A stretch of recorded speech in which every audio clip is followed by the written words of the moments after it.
मैं हूँ विजय कुमार पाले की लेखक। ये मेरी किताब है ब्लेंडर और ब्लेस्फेमी इन ब्लेंडर। इसको आप पढ़ें, मालूम होगा किस तरह ब्लेस्फेमी के नाम पर इस्लाम में लोगों को सताया जा रहा है। इस तरह ऐसी बहुत सी किताबें मैं हर वीडियो में आपको बताता हूँ, तो ये आप तो विदित होगा। मैंने एक वीडियो भी डाला इस बारे में। तो दोस्तों, आज हम ये साबित करेंगे, हमारा मूल है कि ये जो अल्लाह है ये काल्पनिक है, ये मोहम्मद का बनाया हुआ अल्लाह है या उसके साथियों का बनाया हुआ अल्लाह, यानी ये अल्लाह की उपज है। क्योंकि इसमें ऐसी बहुत सारी त्रुटियां हैं, बहुत सारी गलतियां हैं, जिनसे साफ साबित होता है कि ये अल्लाह इंसानों द्वारा बनाया गया अल्लाह है, मोहम्मद या उसके साथियों द्वारा बनाया गया है। क्योंकि 1300 साल से पहले या 1400 साल से पहले अल्लाह का कोई अस्तित्व ही नहीं था। तो हदीस की तरह कुरान में भी ये है कि इसमें बहुत सारी वैज्ञानिक त्रुटियां हैं। उस पर मैं एक किताब लिख रहा हूँ, एम्प्टी कैलेंडर ऑफ इस्लाम, यानी इस्लाम का खाली कढ़ाया। तो आप भी देखिए इनकी कौन कौन सी गलतियां हैं इनकी। तो कुरान में कई बार उल्लेख है सूर्य और चंद्रमा एक कक्षा या गोलार्ध में भ्रमण करते हैं, लेकिन एक बार भी उल्लेख नहीं है कि पृथ्वी भी ऐसा करती है। यानी कि कुरान में पृथ्वी को स्थिर माना गया है और उसके चारों तरफ जो ग्रह घूम रहे हैं, चंद्रमा और सूर्य, उसको चलायमान बनाया है। क्योंकि मोहम्मद साहब ये समझते थे कि जो सूरज है वो पूरब से निकलता है और पश्चिम में डूब जाता है, जबकि मोहम्मद साहब को ये पता ही नहीं था कि ये सूर्य, जो पृथ्वी अपनी धुरी पर घूमती है, उसकी वजह से जो पोर्शन सूर्य के सामने आता है वो दिन होता है और जो पोर्शन दूसरी तरफ चल जाता है वो अंधेरा होता है। तो मोहम्मद साहब को चूँकि एक ही जगह रहते थे, अरब में ही रहते थे, तो इन्होंने एक कहानी गढ़ ली कि पृथ्वी स्थिर है और सूर्य उसके चारों तरफ घूमता है। तो ये कह रहा है कि पृथ्वी का उल्लेख नहीं है। पृथ्वी का उल्लेख ये है कि पृथ्वी के गिर्द चारों ग्रह, पृथ्वी के चारों तरफ ये सूरज और चांद घूमते हैं, जो कि गलत है। सब अपनी अपनी कक्षाओं में घूमते हैं। अब ये देखिए कुरान का 36, 37, 40 क्या कहता है। रात उनके एक निशानी है, ये कुरान की आयत है, चैप्टर 37, 36 आयत 37 से 40 क्या कहती है। कुरान के लिए एक निशानी है कि हम उसे दिन से अलग कर देते हैं,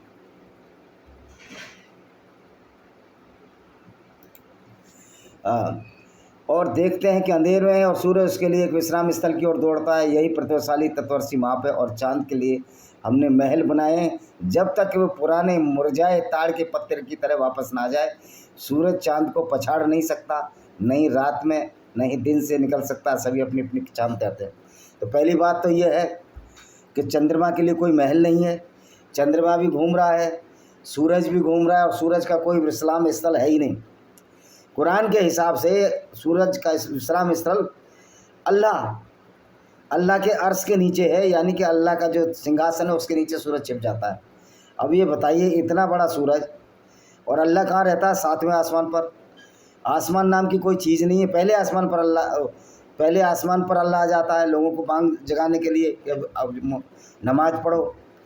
तो सवाल ये पैदा होता है कि फिर ये जो अल्लाह है, दुनिया को बनाने वाला अल्लाह, इसको ये क्यों नहीं पता कि धरती स्थिर नहीं है?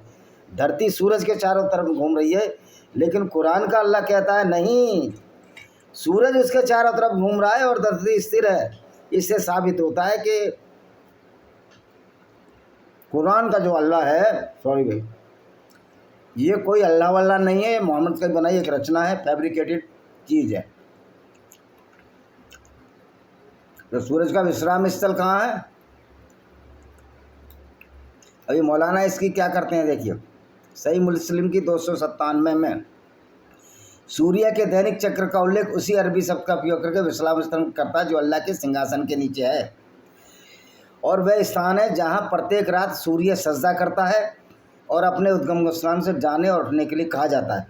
जबकि सच्चाई यह है कि सूरज कोई अल्लाह के सिंहासन के नीचे नहीं छिपता है, वो तो हमेशा घूमता रहता है अपनी कक्षा में। क्योंकि पृथ्वी के निकट सबसे नज़दीक का तारा है वो सूर्य है, तो सूर्य भी एक तारा है और तारे भी दिखते हैं आपको। तो ये झूठ परोसा गया है। अब ये देखिए, अब इस तरह की मूर्खतापूर्ण बात है, और वही है जिसने रात और दिन, सूर्य और चंद्रमा को पैदा किया, और प्रत्येक अपनी कक्षा में तैरते हैं। कुरान 21 आयत नंबर 33। अब ये बताइए, प्रत्येक अपनी कक्षा में तैरते हैं, ये तैर रहे हैं?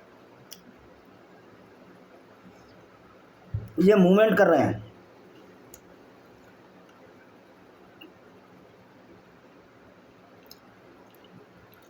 अच्छा, ये होगी अगली गलती। क्या तुम नहीं देखते हो कि अल्लाह रात को दिन में प्रवेश करता है और दिन को रात में प्रवेश करता है? उसने सूर्य और चंद्रमा को अपने अधीन कर रखा है, प्रत्येक निश्चित अवधि तक चलते हैं, और जो तुम कष्ट करते हो अल्लाह उससे परिचित है। कुरान चैप्टर 21 आयत नंबर 29। अब ये कह रहा है इसमें कि रात को अल्लाह दिन में प्रवेश करता है, दिन को रात में। तो नेचुरल सी बात है, जब सूरज आ जाता है पृथ्वी के उस हिस्से के सामने जो उसके सामने होती है तो दिन हो जाता है, और रात जब होती है जब पृथ्वी घूमकर वो हिस्सा दूसरी तरफ चला जाता है। जैसे अमेरिका में दिन है तो हिंदुस्तान में रात होगी। इसी तरह ये कह रहा है कि निश्चित अवधि तक चलते हैं। भाई जब से ये बने हैं जब तक निरंतर गति कर रहे हैं, ये कहना है कि निश्चित अवधि तक चलते हैं। कहने का मतलब है कि वो इनको कहना है सूर्य सिर्फ 12 घंटे चलता है, क्योंकि जब दिन होता है ऐसा कुछ नहीं है, सूर्य हमेशा चलता है। सूर्य चल रहा है तभी तो पृथ्वी घूम रही है अपनी गति पर, तभी दिन रात हो रहे हैं। तो ये पृथ्वी की गति कभी बंद ही नहीं होती है।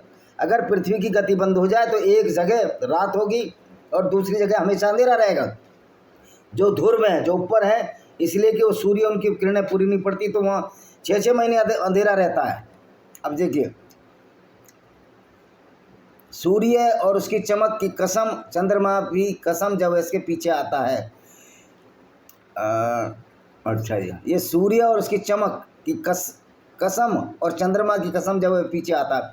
देखिए कुरान की 91 आयत है 1-2। भाई चंद्रमा सूर्य के पीछे नहीं आता, सब अपने अपने हैं। चंद्रमा पर कोई लाइट भी नहीं है, क्योंकि चंद्रमा पृथ्वी से टूटा एक उपग्रह है, इसलिए चंद्रमा हमारी पृथ्वी के चारों तरफ चक्कर लगाता है, और कोई रॉकेट साइंस नहीं है। अल्लाह को तो यह भी नहीं मालूम कि चंद्रमा पृथ्वी से अलग हुआ टुकड़ा है। इब्राहिम ने कहा अल्लाह सूर्य को पूरब से लाता है, अब तुम्हें उसे पश्चिम से लाओ। तो इनकार करने वाला बहुत आश्चर्यचकित हुआ। अल्लाह अत्याचारियों को नहीं दिखाता मारक। कुरान चैप्टर 2 सूरह अल बकरा आयत नंबर 260। ये कहता है इब्राहिम कौन था? वो इब्राहिम था जो कि यहूदियों का था। कह रहा अल्लाह सूर्य को पूरब से लाता है। मैं पूछता हूँ, अल्लाह पूरब से लाता है, पश्चिम में डुबाता है, तो ये तो निरंतर चलती हुई प्रक्रिया है। हमने उसको सूरज मान लिया है जो पूरब की वजह से है। अगर हम उसको कहते हैं पश्चिम से उग रहा है और पूरब में छिप रहा है तो वही बात कहने लगते। तो ये कोई रॉकेट साइंस नहीं है, ये पूरब और पश्चिम नाम तो हम नहीं दिए। अच्छा, सूर्य का अस्त और उदय स्थान क्या कहता है, देखिए। यहाँ तक कि जुल्करनैन डूबे हुए स्थान पर पहुंचा तो उसने सूरज को एक कीचड़ भरे सोते में डूबते पाया और अपने आसपास एक समुदाय को पाया। हमने कहा जुल्करनैन, या तो उन्हें सजा दो या उन पर दया करो। कुरान चैप्टर 18 आयत नंबर 86। ये क्या कह रहा है? 86 है, 36 है, आयत नंबर 86। अब ये जुल्करनैन, सूरज जो है पृथ्वी से 3 लाख पृथ्वी सूरज में समा सकती हैं। अब सोचने वाली बात है कि जुल्करनैन उस जगह पर पहुंच गया जहां उसको सूरज को डूबते पाया, यानी कि जब सूर्य अस्त हो रहा होगा तब जुल्करनैन वहां पहुंचा तो कीचड़ के आसपास वो पहुंचा होगा तालाब के। तो इन्होंने कहा कि सूरज को हमने डूबते हुआ पाया, तो सूरज कीचड़ में डूब जाएगा। पृथ्वी से 3.5 लाख गुना बड़ा सूरज पृथ्वी पर कैसे डूब सकता है? यहाँ तक कि वह जब सूर्योदय के स्थान पर पहुंचा उसने पाया वह उन लोगों पर उदय हो रहा है जिनके लिए हमने कोई आश्रय निर्धारित किया। अभी अपनी बोंगियाँ मार रहे हैं, कह रहे हैं ये सूरज हमने उनके लिए था ही नहीं, फिर भी उदय हो गया। अगर मोहम्मद नॉर्वे में पैदा होता, गारंटेड बात कहता हूँ, जहाँ 6 महीने दिन और रात रहती है, मोहम्मद ये कहता कि सूरज 6 महीने रुकता है और 6 महीने चलता है। जब वो हमारे पास आता है तो रात होती है, दिन होता है, और जब हमारे पास से चला जाता है तो रात होती है। और यही काम चंद्रमा का है कि रात में हमारे पास आ जाता है और दिन में सूर्य। तो 6-6 महीने का तो इस तरह की झूठी भोंगियाँ हैं इनकी। अब ये देखिए, ये कहता है कि पृथ्वी और आकाश का निर्माण 6 दिनों में हुआ। पहली बात तो आकाश कोई चीज़ ही नहीं है। आकाश एक स्पेस है। अभी भी अमेरिका ने कोई ग्रह छोड़ा है, उसके चलते जा रहा, कोई और छोड़ नहीं है। ये तो बड़ा ही नितांत बेवकूफ़ी भरा प्रश्न है। आकाश जो ब्रह्मांड है वो तो बहुत ज़्यादा तेज है। ये देखिए, इसने कहा हमने आकाश और धरती को और जो कुछ उनके बीच में 6 दिनों में पैदा किया और हमें थकान का कोई एहसास नहीं हुआ। कुरान 50 आयत नंबर 38। यही झूठी कहानी यहूदियों की धर्म पुस्तक तोरा और ईसाइयों की ओल्ड टेस्टामेंट बाइबल में मिलती है। भाई पृथ्वी और आकाश कोई चीज़ ही नहीं है, और पृथ्वी का निर्माण कोई 6 दिन में नहीं हो गया है।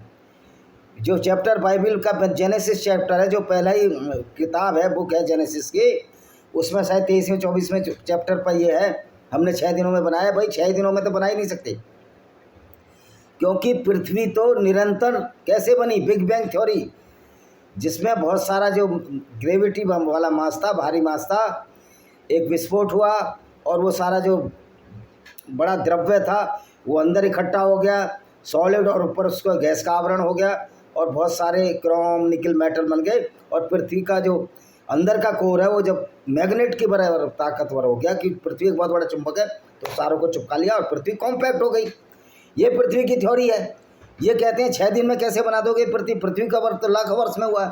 तो इससे सिद्ध होता है कि ये कुरान का जो अल्लाह है मोहम्मद का बनाया हुआ है, और इसमें सारा चोरी का माल यहूदियों की धर्म पुस्तक तोरा और बाइबल से लिया गया है। अब ये देखिए कुरान 41:9 का 10 क्या कहता है, क्या कहो तुम झुटलाते हो जिसने धरती के 2 दिन में पैदा किया, क्या तुम बराबर लोगों को ठहराते हो? वही सारे संसार का रगा, उसने धरती पर पहाड़ स्थापित किए, उसके ऊपर पहाड़ बनाए, धरती पर बरकतें बसाई, उसमें हर चीज़ को नाप तोल कर 4 दिनों के दिन में ज़रूरतमंदों के हिसाब से खिलाते। अब ये कहता है कि पहाड़ है, कुरान की 41वीं 9-10 आयत कहती है, भाई पहाड़ों का निर्माण तो कब हुआ?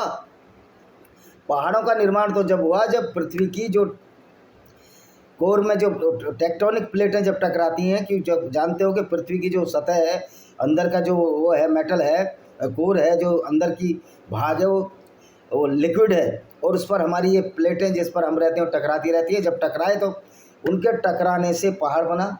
मैंने अपनी किताब एम्प्टी कोलोड्रम में ये लिखा है कि पहाड़ कैसे बनते हैं। कोई भारी सतह टकराई तो वो दब गई, नीचे दब गई, और छोटी वाली हल्की सतह ऊपर निकल गई वजन की वजह से, क्योंकि पृथ्वी का अपना ग्रेविटेशनल केंद्र होता है। तो इसने कहा था, अल्लाह कहता है पहाड़ पृथ्वी पर पहाड़ ऊपर से नहीं आते, पृथ्वी के पहाड़ तो नीचे से टेक्टोनिक प्लेट के टकराने से आते हैं। अब ये क्या कहता है, और फिर उसने आकाश की ओर रुख किया जबकि वह धुआं था, उससे और धरती से कहा तुम दोनों आओ, चाहे स्वेच्छा से अनिच्छा से। उन्होंने कहा हम आज्ञाकारी होकर आते हैं। फिर इसने 2 दिनों में उनके साथ 7 आकाश निर्धारित कर दिए, प्रत्येक आकाश से उसका आदेश प्रकाशित कर दिया, और हमें अधोलोक को दीपों से सुसज्जित कर दिया, उन्हें अक्षुण बना दिया। यही प्रभुताली सर्वत का माप है। ये क्या 41 चैप्टर 41 की 11वीं बार याद कह रहा है, हमने 7 आसमान बनाए जबकि आसमान कुछ चीज़ नहीं है, और फिर धरती से कहा कि स्वेच्छा से अनिच्छा से क्या कहते हैं, तुम दोनों आ जाओ, तुम दोनों आओ, तुम्हें बुला रहा हूँ, और उनको आना पड़ा। तो ये मूर्खता भरी बात है ना, आकाश तो कोई चीज़ ही नहीं है। और फिर हमने लैंप लगा दिए। लैंप कौन से? तारे। अरे तारे जो है सूर्य से भी बड़े हैं। रात को जो तारे टिमटिमाते हैं, मोहम्मद सोचता था कि ये तारे लैंप हैं। यही यहूदियों की धर्म पुस्तक में लिखी है मूर्खता भरी बातें, और ये ईसाइयों की धर्म पुस्तक में है, और किसी में भी लिखी है, वो सारी की सारी मूर्खतापूर्ण बातें हैं। कुरान का चैप्टर 2 आयत नंबर 29 क्या कहती है? सूरह अल बकरा, वही है जिसने तुम्हारे लिए धरती में जो कुछ है उसे पैदा किया, फिर आकाश की ओर रुख किया, फिर 7 आकाश बना दिए, और हर चीज़ का ज्ञान रखता है। वो घंटा महादेव वो कुछ भी ज्ञान नहीं रखता। अल्लाह निरा मूर्ख है, उसको पता ही नहीं है कि आसमान कुछ है ही नहीं, और आसमान तो स्पेस है, खाली स्थान है। लेकिन मोहम्मद के अल्लाह को ये पता ही नहीं, क्योंकि अल्लाह जो है ना मोहम्मद का बनाया, उसके साथियों का बनाया। तो मोहम्मद में बुद्धि कम थी, पैगंबर साहब में बुद्धि का बहुत बड़ा अभाव था। जब बुद्धि का अभाव था तो उन्होंने जो पुरानी बातें लिखी थी रोमन ग्रीक में, जब तक साइंस डेवलप नहीं हुई थी, सारी बातें कुरान में लिखती। तो इससे ये सिद्ध होता है कि कुरान को बनाने वाला कोई अच्छा अल्लाह हो ही नहीं सकता। ये तो रही टेक्निकल बातें। अब ये इसका चैप्टर हम कल पूरा करेंगे। अभी इसको हम सेव कर लेते हैं, POU, ठीक है। ये तो हुई टेक्निकल बातें, बहुत सारी गलतियां कुरान में। दूसरा, अल्लाह अगर दुनिया को बनाने वाला है तो अल्लाह तो कहता है हमने हर चीज़ जोड़े से बनाई। फिर कुछ ऐसे हर्मेफ्रोडाइट उभयलिंगी जानवर हैं जो कि एक ही शरीर में नर और मादा रहते हैं, जिसमें कि आपने एथलीट्स, ये एथलीट कहता हूँ एनालिट्स, जिसमें कैंचुए आते हैं। एथलीट तो ग्राउंड है ऑस्ट्रेलिया का, तो एनालिट्स है, उसमें नर मादा एक रहते हैं। बहुत सारे पेड़ हैं, हर्मोफेडाइट हैं, वो मेरी किताब में जिक्र है, उसका पढ़ लेना, ये किताब बहुत अच्छी है। इसमें एम्प्टी कोलोड्रम ऑफ इस्लाम, इस्लाम का खाली कढ़ाई के नाम से किताब आ रही है। इस्लाम पे लोगों का आपत्ति होगी तो मैं लिख दूंगा एम्प्टी कोलोड्रम ऑफ विजडम, मैटर वही रहेगा। तो हम बात कर रहे थे, क्या बात कर रहे थे हम बात कर रहे थे कि तो जो मोहम्मद ने जो झूठ बोला, झूठ पर झूठ बोलते रहे कि हमने जो आसमान 6 दिन में बनाया, आकाश बना दिया, पृथ्वी स्थिर है। फिर हाँ, हम आ रहे थे कि मोहम्मद फिर इतना क्रूर कैसा था, एनालिट्स पर आए थे। तो उभयलिंगी पौधे भी हैं, उभयलिंगी जानवर भी हैं। फिर जोड़ों से पैदा किए तो कुछ तो ऐसे पौधे हैं जिनमें जोड़े हैं ही नहीं, वो तो नर और मादा एक ही में हैं, जिनको हर्माफ्रोडाइट्स कहते हैं, हिंदी में उभयलिंगी कहते हैं या बहुलिंगी कहते हैं, एक ही में नर और मादा हों। तो यहाँ भी अल्लाह गच्चा खा गया कुरान का अल्लाह, क्योंकि मोहम्मद को पता ही नहीं था कि कैंचुए नर और मादा एक जैसे होते, कैंचुए में नर और मादा एक ही है, मोहम्मद को भी नहीं पता था। और बेचारे अरबी थे, वो तो बद्दू थे, ऊँट चराने वाले, उनको भी क्या पता होता। तो इस तरह की बहुत सारी बेवकूफ़ियाँ कुरान में हैं।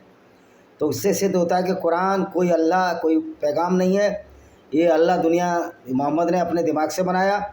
और फिर अल्लाह अगर दुनिया को बनाने वाला होता है, कोई बच्चा, अगर हमारे 2 बच्चे हैं या 3 बच्चे हैं, हम बच्चों को अगर आप आदर्श माँ बाप हैं तो बेटा बेटी, कोई अच्छा या बुरा, कोई कम कमाने वाला, कोई ज़्यादा कमाने वाला, कोई बड़ी पोस्ट पर होगा, कोई छोटी पोस्ट पर होगा, माँ बाप के लिए तो समान है और होना भी चाहिए। ये नहीं कि कोई ज़्यादा कमा रहा है तो उसको ज़्यादा इज्जत दे दो, या कोई कम कमा रहा है तो उसको ज़्यादा धन दे दो कि ये बेचारा गरीब है। माँ बाप के लिए सब बराबर होने चाहिए। अर्थ में वैसा ऐसा बहुत कम होता है। तो ये तो दुनिया को बनाने वाला है, हम तो माँ बाप ने हमको पैदा किया और हम अपनी ज़िंदगी अपने हिसाब से चला रहे हैं। लेकिन ये तो अल्लाह बड़े होने पर अपने हिसाब से चलाते हैं। लेकिन ये अल्लाह तो ये दावा करता है कि मैं सबको देखभाल करता हूँ, मैं सबकी ज़िंदगी बढ़िया चलाता हूँ। लेकिन इसने तो गैर मुस्लिमों की ज़िंदगी को नरक बना दिया। इस अल्लाह की वजह से गैर मुसलमानों की ज़िंदगी नरक बनी है। पूरी दुनिया का ये आलम है कि गैर मुस्लिमों को, स्त्रियों को, उनके बच्चों को कत्ल किया गया, उनको बेइज्जत किया गया, भारत में जौहर प्रथा हुई। ये बात कहाँ से आती है? ये कुरान की उन आयतों से आती है जो ये कहते हैं गैर मुस्लिम नजस हैं, पोटी जितने गिनते हैं। वामन मेश्राम जी, आप बुद्धिस्ट बहुत गालियाँ देते हो ब्राह्मणों को या सनातन वैदिक धर्म को। कुरान की दृष्टि में आप भी नजस और पोटी जितने गंदे हैं, आपका दिमाग जितनी जल्दी खुल जाए अच्छा है। तो दोस्तों, कुरान का अल्लाह फिर भेदभाव क्यों कर रहा है? अगर सृष्टि करता है, बनाने वाला है, फिर भेदभाव क्यों? ऐसा प्रतीत होता है कि कुरान का अल्लाह सिर्फ मुसलमानों को ही बनाया उसने, और ऐसा कभी नहीं हो सकता। क्योंकि जो इंसान का जो जैव विकास हुआ, एवोल्यूशन थ्योरी हुई है, हम सब चिंपैंजी, औरंगटाउन, गिब्बन और गोरिल्ला, इनके निकटवर्ती संबंधियों से हुए हैं, जिसमें टार्सियर्स होते हैं बहुत सारे। मैंने अब किताब में, मेरा इस किताब में सारा जिक्र है। जो नई किताब है उसमें सारा सिराजा इस्लाम का पता लग जाएगा। तो अब एक देखिए, और अल्लाह इतनी मूर्खता भरी बातें करता है। वो कहता है मैंने फिर ऊपर आसमान से पानी बरसा दिया। इस अल्लाह को ये पता नहीं पानी आसमान से नहीं बरसता, पानी नीचे से, जब सूरज की गर्मी लगती है तो बारिश होती है, और बार बार ये चक्र चलता रहता है। समुद्र से पानी उठता है, नदियों से समुद्र में जाता है, भाप बनती है, फिर उठता है। लेकिन कुरान के अल्लाह को तो ये पता ही नहीं है। और देखिए एक और मूर्खतापूर्ण बात है, क्या कह रहा है? क्या इनकार करने वालों ने नहीं देखा आकाश और धरती एक साथ जुड़े हुए थे? इससे पहले हम उन्हें अलग कर दें, हमने पानी से हर जीवित चीज़ बनाई, तो क्या फिर ईमान नहीं लाएंगे? कुरान चैप्टर 21 का ये 31 कहता है कि तुमने जो, हमने धरती और आकाश जुड़े देखे। भाई धरती और आकाश तो कुछ है ही नहीं, फिर जुड़ा क्या देख लिया? बाबा जी का टट्टू। और हमने आकाश और धरती को जो उनके बीच में 6 दिनों में पैदा किया और कोई थकान नहीं पहुंची। चैप्टर 30 आयत नंबर 30, आयत नंबर कितनी है इसकी? 38। चैप्टर 50 आयत नंबर 30। तो इससे मूर्खतापूर्ण बात क्या होगी कि थकान नहीं पहुंची? किसने देखा, क्या नहीं देखा? ये सब चोरी किया हुआ माल है। और क्या कहता है? फिर उसने आकाश की ओर रुख दिया। ये हमने पहले तुम्हें बता ही दिया है। अल्लाह ही है जिसने 7 आकाश उसके समान धरती को पैदा किया। उन पर आदेश धीरे धीरे उतरता है ताकि तुम जान लो अल्लाह हर चीज़ पर सामर्थ्य रखता है। अल्लाह हर चीज़ को ज्ञान से घेरे हुए है। कुरान 05 आयत नंबर 52 कह रहा 12 कह रहा हम धीरे धीरे कोई चीज़ उतारते हैं। इसका मतलब कुरान धीरे धीरे उतरती है। भाई 6 दिन में अल्लाह ने सब कुछ बना दिया, लेकिन मोहम्मद को कुरान बनाने में कितने साल लग गए? 610 से जब मरा 632, 20-22 साल कुरान बनाने में लग गए। मतलब अल्लाह में इतना भी ज्ञान नहीं था, सारा ज्ञान एक साथ भर देता। जैसे जैसे ये बाइबल में से चोरी करते रहे, यहूदियों की धर्म पुस्तक में से चोरी करते रहे, और जैसे जैसे मोहम्मद को गाइडेंस मिलती रही उसके बुद्धि के अनुसार उन्हें अल्लाह पैदा कर दिया। और अल्लाह के नाम पर इतनी बेवकूफ़ियाँ भर दी। पैगंबर ने कहा कोई अन्यायपूर्वक दूसरों की भूमि का एक टुकड़ा हड़प लेगा, प्रलय के दिन 7 धरती में धंस जाएगा। सही बुखारी की हदीस है। कह रहा जो दूसरे की ज़मीन हड़पेगा वो धरती में घस जाएगा। तो सबसे ज़्यादा ज़मीन हड़पने का काम तो मुसलमान ही करते हैं। सबसे ज़्यादा ज़मीन हड़पू गैंग तो इस्लाम का ही गैंग है, जो पूरी दुनिया की ज़मीन खा गया, पूरे देश के लोगों को खा गया। सबसे ज़्यादा गुंडागर्दी अगर सिखाई तो इस्लाम ने सिखाई है, ये तो इतिहास गवाह है। यूट्यूब अगर स्ट्राइक भी मारे तो वो इतिहास ख़त्म नहीं हो जाएगा, कुरान की आयतें ख़त्म नहीं हो जाएंगी, और हम ये बात बताते रहेंगे। फिर यूट्यूब पर जो हम स्ट्राइक मारेंगे ना गैर मुस्लिम पूरी दुनिया में, तो यूट्यूब को पता लग जाएगी, चक्कर आ जाएंगे यूट्यूब को, सारा सिराजा बिखर जाएगा यूट्यूब का। 7 सूरह ये क्या कहता है? क्या तुम नहीं देखते अल्लाह ने 7 आसमान बनाए, एक के ऊपर एक है। देखिए ना कोई आसमान तो स्पेस है, आसमान तो खाली है, वहाँ ना 7 है ना 5 है, आसमान कुछ है ही नहीं, नथिंग। लेकिन कुरान की 71 चैप्टर की 15वीं आयत यही बेवकूफ़ी कर रही है। हमने निकटवर्ती आकाश को एक आभूषण से सुसज्जित किया, अर्थात तारे। अब ये तारे मोहम्मद को दिखते थे तो कहता है निकटवर्ती आसमान से हमें सुसज्जित किया। भाई आसमान कुछ भी नहीं है। और मज़ेदार और देखिए कुरान 37:6-10 क्या कहती है? हमने निकटवर्ती आकाश को तारों सुसज्जित किया, प्रत्येक सर्कस शैतान से रक्षा के लिए बनाया, ताकि उच्च सभा की बात ना माने और हम हौर से प्रहार किए जाएं, पीछे धकेले जाएं। उनके लिए निरंतर यात्रा, परंतु जो कोई चोरी चुरा ले देखती हुई आग उनका पीछे करते। कह रहा हमने आकाश बनाए, और जो चोरी से कुछ चुरा लेता है, हमारी बात नहीं मानता, तो हम उन पर पुच्छल तारे फेंकते हैं। वो मिसाइल है अल्लाह की। तारे क्या है? मिसाइल है, अग्नि। और हमने संसार के आकाश को दीपों से सज्जित किया है, और उन्होंने शैतानों के लिए तीर बनाया, उनके लिए हम अग्नि की यात्रा करें। कुरान 67:50। यानी कि तारे जो है ना मिसाइल हैं, वो अल्लाह की मिसाइल है। मतलब इस तरह की मूर्खतापूर्ण बातें हैं। कुरान का 53:33 क्या कहता है? हे जिन्नों और इंसानों, अगर तुम आसमान और ज़मीन पर पाने में समर्थ हो, जाने में समर्थ हो, तो निकल जाओ। तुम अल्लाह के हुक्म के बिना नहीं निकल सकते। तुम अपने रब की ओर कौन कौन सी नियमतों को झुटलाओगे? तुम पर आग धुआं उतारा जाएगा, फिर तुम बचाव न कर सकोगे। ये तो आग और धुआं तो ज्वालामुखी तो मुसलमान भी मरता है। तो इस तरह की बेवकूफ़ियाँ हैं इस कुरान में, ये आप समझ गए होंगे। और क्या कहती है? चाँद अंधेरा हो जाता है और सूरज और चाँद मिल जाते हैं। कुरान का चैप्टर 75 8 और 9। सूरज और चाँद जिस दिन मिल जाएंगे तो चंद्रमा का तो 80 तभी ख़त्म हो जाएगा, क्योंकि सूरज तो इतना दहकता है कि वो सारा अपने अंदर समेट लेगा। तो इस तरह की मूर्खतापूर्ण बातें इस कुरान में भरी पड़ी हैं। तो हो सकता है कि ये तो चैप्टर बहुत लंबा है, इसको कल बताएंगे, लेकिन ये मेरी किताब है लॉस्ट पैराडाइज कश्मीर, इसको ज़रूर देखिए। विनेमस फैंक्स ऑफ कोबरा, इसको ज़रूर देखिए, इनको पढ़िए। तो ये इस तरह हमने कुछ हदीसें बताई, अंधेर सूरज और चाँद मिल जाता है, ये बताई। अब अगले भाग में हम दूसरा बताएंगे इसी के बारे में कि कुरान में कितनी गलतियां हैं, और कुरान कोई अल्लाह वल्लाह का पैगाम नहीं है, और अल्लाह ने कोई दुनिया नहीं बनाई। ये सब झूठ परोसा गया हम लोगों के सामने, क्योंकि अल्लाह इतना क्रूर है, अल्लाह को इतना मूर्ख है, इतना अज्ञानी है, इतना क्रूर और अत्याचारी है, पूरी दुनिया को बनाता है। फिर एक हिस्से को कहता है तुम जियो, दूसरों को लूटो, बलात्कार करो औरतों को, ये अल्लाह का काम है? ऐसा लगता ही नहीं कि अल्लाह का काम है। तो कुरान जो है मोहम्मद और उसके साथियों ने बनाया है, अल्लाह नाम की कोई चीज़ नहीं है, वो कल्पना मात्र थी। इसी के साथ हम इस वीडियो को विराम देते हैं। वंदे मातरम, जय हिंद, आपका दिन शुभ।